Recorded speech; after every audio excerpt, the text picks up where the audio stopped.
Hello, Huckleberry here, Ghostown Custom Knives. I got some really nice pieces in today that I couldn't help myself. I had to share. These were made in 1989 by my dad, which makes me about 2 years old when he made these. And this one is number 7189, and this one is number 8589.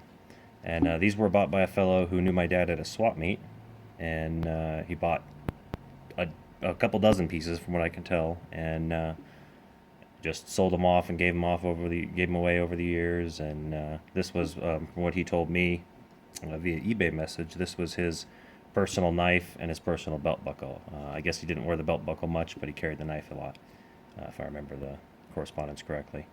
But these are really gorgeous pieces. They're set. The background is Apache gold with brass geometric circles laid in there, and those are filled with abalone, which is a type of shell. Very, very pretty. These are really interesting stuff done to these. The abalone is done in such a way that it's a picture inlay. You can tell pretty clearly with this GG symbol, which was his original signature, but took a lot of extra work as opposed to just signing the knives like he did eventually. There's one of the first Ghost Town etch signatures. But yeah, the picture inlays on these abalone are absolutely gorgeous. You got multiple levels. It's really hard to capture on camera, but you can see into them. They're flat and smooth on top, but they have a lot of depth, and just an absolutely gorgeous set. And very pleased and very proud to have something like this come back into the shop in 2015. And basically, it just needed a little bit of cleanup, and as you can see, there's some very small little pinholes that develop over the years. And I'll fill all those up and sharpen it up, polish it up, and get it. We're actually going to auction this one off or sell this one off if we can. I think he's asking $1,000 for the set, which is a pretty spectacular deal, as these are really, really hard to make.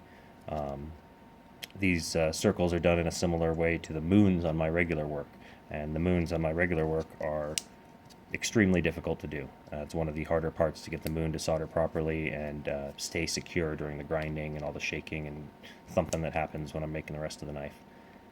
So these are extremely hard to make. I mean, I would charge quite a bit to make something like this these days. Not to mention that buckles themselves are more expensive than knives because you have a lot more material, and it's curved. It's a lot harder to do everything because everything has to be set on a curve, soldered on a curve, and ground on a curve, which is extremely difficult. These buckles are handmade. You start with just a flat silver and solder on the hardware, and I believe it's nickel silver hardware. But this my dad used to teach jewelry making classes, so his solders were pretty amazing at times. And as far as I know, I've never seen one fail. But yep, just awesome set that I thought I would share. Great example of I'd call it Generation Zero Ghost Town knives, because this is before the Generation One, which is the inlaid animals and moons and kind of a scene work, kind of like pictures or paintings. Whereas these were more just conceptual geometric pieces. I don't know if you can tell much of a difference. I haven't polished up the belt buckle yet. It's in 1989 condition. The knife has been cleaned up, and polished the bolsters a little bit, got all the grime out of them, and haven't done any final buffs yet.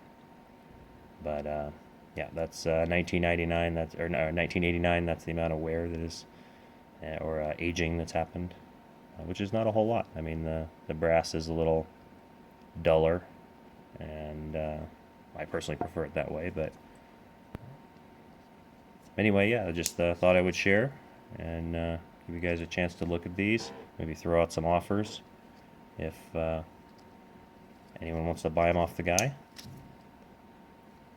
But yeah, those are the Ghost Town Knives geometric set from Generation Zero. And take care.